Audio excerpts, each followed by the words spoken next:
ഈ പെൺകുട്ടികളുള്ള അമ്മമാരുടെയൊക്കെ ഏറ്റവും വലിയ പ്രശ്നം എന്താ അറിയോ? അവരൊന്ന് വലുതായി കഴിഞ്ഞാൽ പിന്നെ നമ്മുടെ സാധനങ്ങളൊക്കെ അവരുടെ സാധനങ്ങളാവും.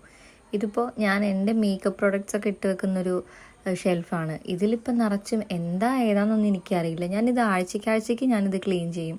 പക്ഷേ രാവിലെയൊക്കെ സ്കൂളിൽ പോകുന്ന ടൈമിൽ, പിന്നെ അവർക്ക് എവിടെയെങ്കിലുമൊക്കെ പോകുന്ന ടൈമിലൊക്കെ അവരുടെ ഒരു മെയിൻ പരിപാടി ഇതിനുള്ളിൽ എന്തൊക്കെ ഉണ്ടോ അതൊക്കെ വലിച്ചു വാരിയിടും. ഇപ്പോൾ എനിക്കായിട്ടൊന്നും ഇല്ലാത്തൊരവസ്ഥയാണ്. എല്ലാം ഇപ്പോൾ ഏകദേശം അവരുടേതായിട്ട് മാറിയിട്ടുണ്ട്. ഒന്നും എനിക്കിങ്ങനെ എല്ലാം ഇങ്ങനെ ഓർഡറായിട്ട് കിടക്കണം. പക്ഷേ ഇവർ ഈ തിരക്കിട്ട് പോകുന്ന സമയത്ത് എല്ലാം വലിച്ച് വാരി അങ്ങനെ ഇങ്ങനെയൊക്കെ ഇട്ടുപോകും. ആഴ്ചയ്ക്കാഴ്ചയ്ക്ക് ഇത് ക്ലീൻ ചെയ്യുന്ന പരിപാടി തന്നെയാണ് എനിക്ക്. പക്ഷേ ഇപ്പോൾ ഒരു 3 ആഴ്ചയൊക്കെ ആയിട്ട് എനിക്കത് ക്ലീൻ ചെയ്യാൻ പറ്റില്ല. അതിനനുസരിച്ച് അത് ആകെ വൃത്തികേടായിട്ട് കിടക്കുമായിരുന്നു. നമുക്ക് ക്ലീനിങ്ങിനൊക്കെ ഒരു മൂഡ് വരണമല്ലോ.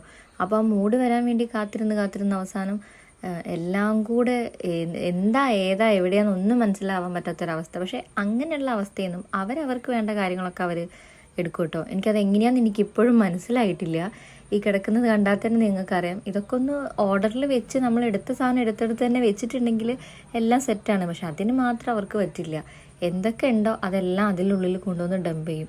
അതിനുള്ളൊരു സ്പേസ് ആയിട്ട് മാറിയിട്ടുണ്ട് അത്. അപ്പോൾ എൻ്റെ ക്ലീനിങ് കാര്യങ്ങളൊക്കെ കഴിഞ്ഞിട്ടുണ്ട്. ഇനി ഈ കീ ഞാനിത് അടച്ചിട്ട് വേറെ എവിടെയെങ്കിലും ഒളിപ്പിച്ച് വെക്കേണ്ടി വരും. അല്ലെങ്കിൽ ഒരാഴ്ചയൊന്നും വേണ്ട, ഒരു ദിവസം കൊണ്ട് അവരിത് പഴയ പോലെ തന്നെ ആക്കി തരും.